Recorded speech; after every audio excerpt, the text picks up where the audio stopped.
So today I will be discussing about energy of a forced harmonic oscillator. What we have learned so far, we have learned that if there is an external force of this form F naught cos omega 1t, then in the steady state a forced harmonic oscillator will be following this trajectory. That means xt equal to some amplitude a1 cos omega 1t minus phi 1.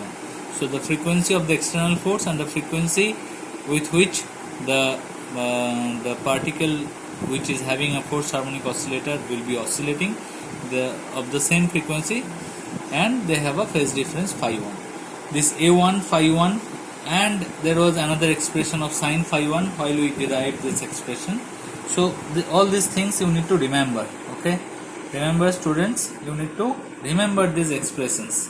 Okay, now so the trajectory is known. So the next point to discuss is energy of a forced harmonic oscillator. As we have said, from the simple harmonic oscillator, we always first find out the trajectory of the particle by writing down the differential equation of motion. Then we solve the differential equation of motion to find out the trajectory, and then we discuss about the energy of the particle.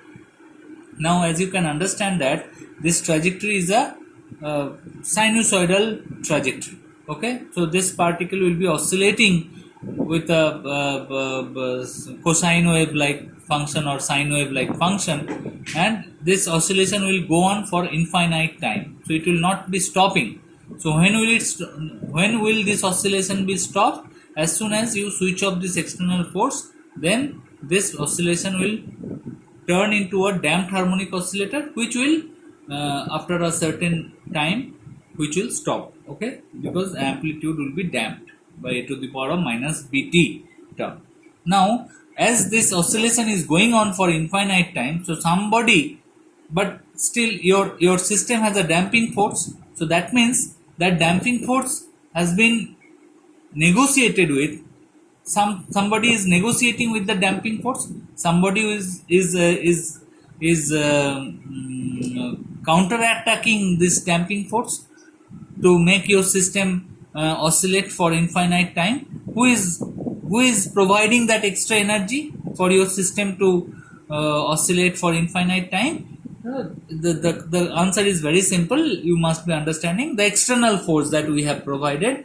This external force is providing that energy that has been damped by the damping force. Okay, so here we will be verifying this fact that the energy that is dissipated by the damping force is equal to the energy delivered by the input, the external force. That means first let me calculate the power delivered by the damping force. Power means energy per unit time. Okay, so power delivered by the damping force, let me calculate. So let me call it power input, P input. P input will be what? F external into the velocity of the particle. Okay, external force into the velocity. Why? You can understand. Force into velocity means distance, displacement by time. Okay, force into displacement is work done by time. Okay, and work done per unit time means the power. Okay, so this is the input power. Now external force is given by F naught cos omega 1t, and velocity of the particle is x dot. Okay, dx dt. So that means F naught cos omega 1t, x dot is minus a1 omega 1 sine omega 1t minus phi 1. Okay, so this is minus a1 omega 1 F naught cos omega 1t sine omega 1t minus phi 1. That means sine omega 1t cos phi 1 minus cos omega 1t sine phi 1. Okay, so this is equal to minus a1 omega 1 F naught cos phi 1 sine omega 1t cos omega 1t. That means half sine 2 omega 1t minus sine phi 1 cos square omega 1 t.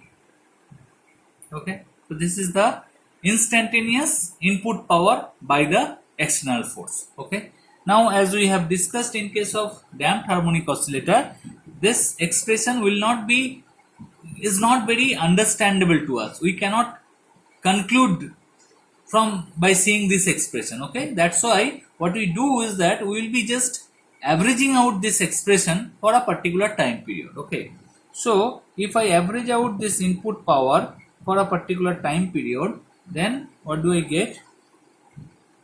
Time average of this input power for a particular time period t, where t is 2 pi by omega 1. You need to understand, t is 2 pi by omega 1, that is equal to minus a1 omega 1 f naught. Now please observe that all these terms, a1 omega 1 f naught cos phi 1 sin phi 1, they are all time independent terms. Okay, so they will not be inside the integration. So half cos phi 1, the averaging will be done for sin 2 omega 1 t minus sin phi 1, averaging will be done for this function cos square omega 1 t. So that is the average input power. Okay, now we already know the value of this. If we do this, make this average, what is the value? Value is equal to 0. So average value of sin 2 omega 1 t for a particular time period will be equal to 0, and average value of cos square omega 1 t for a particular time period is half. Okay, so that means, so this minus sign is gone, so this half a1 omega 1 f naught into sin phi 1. So that is the average input power by the external force. Now this power is balanced with the power dissipated by the damping force. So let us calculate that. Power dissipated by damping force, that is equal to, let me call it P dissipation, that is equal to F damping force into velocity of the particle. Damping force, we all know that F damp is proportional to x dot or equal to Rm x dot, that is Rm x dot. So Rm x dot square damping force, that is equal to Rm x dot square means a1 square omega 1 square, a1 square omega 1 square sin square omega 1 t minus phi 1. Okay, sin square omega 1 t.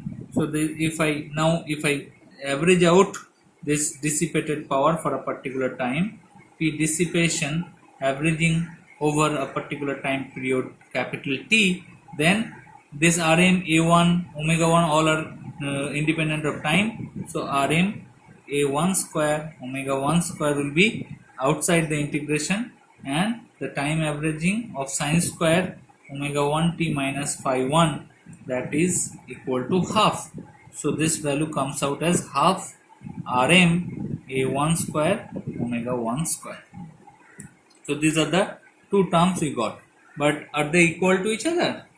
No, we don't see any such resemblance between P input and P dissipation. Okay, now we can verify that P average power input is equal to average power dissipated by two methods. Either you start from this expression and see so that this expression leads to this expression, or you start from this expression and so that it leads to the same expression, or the third and easiest method is that you just take the ratio between these two terms and show that they are equal to 1. Okay, so let me do this.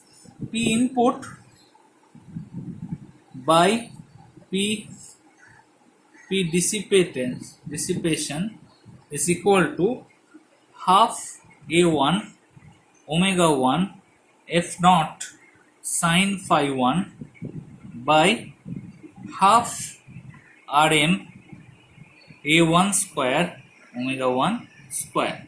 Okay, so if I do this, so a1 omega 1 F naught by Rm A1 square omega 1 omega 1. Okay, omega 1 is gone, and sine phi 1. Now if I put the value of A1 and sine phi 1, A1 equal to small f naught by root over of omega naught square minus omega 1 square whole square plus 4b square omega 1 square A1. F naught, capital F naught by m is equal to F naught by m equal to small f naught. So F naught equal to m F naught. Okay. Acha. Rm by m equal to 2b. So 2b into m. A1 square. Acha. A1 is gone here also. So I don't think I should be writing. So I just need to do this. So here f naught by this thing. Okay. And a1 Rm omega 1 will be there, and sine phi 1 equal to 2b omega 1 by root over of this omega naught square minus omega 1 square whole square plus 4b square omega 1 square, this big term. Okay, so finally over simplification, what do I get? I get this term cancels with this term, f naught cancels with this term, m cancels with this term, 2b cancels with this term, omega 1 cancels with omega 1. So finally we get 1. So what do I get? P input is equal to P dissipation, average power. So that is equal to, you can take any of these terms. So you can take this term half Rm A1 square omega 1 square. Okay, that is Rm equal to 2bm. So 2b into m. So b m A1 square omega 1 square. So this is it. So we can call it the average power of a forced oscillator. So average power of a forced oscillator. So this is an expression that you need to be able to derive. The average power of a forced harmonic oscillator is given by mb omega 1 square A1 square. This is the average power of a forced oscillator. In the next video, I will be discussing about how does this graph of average power versus omega 1 look like.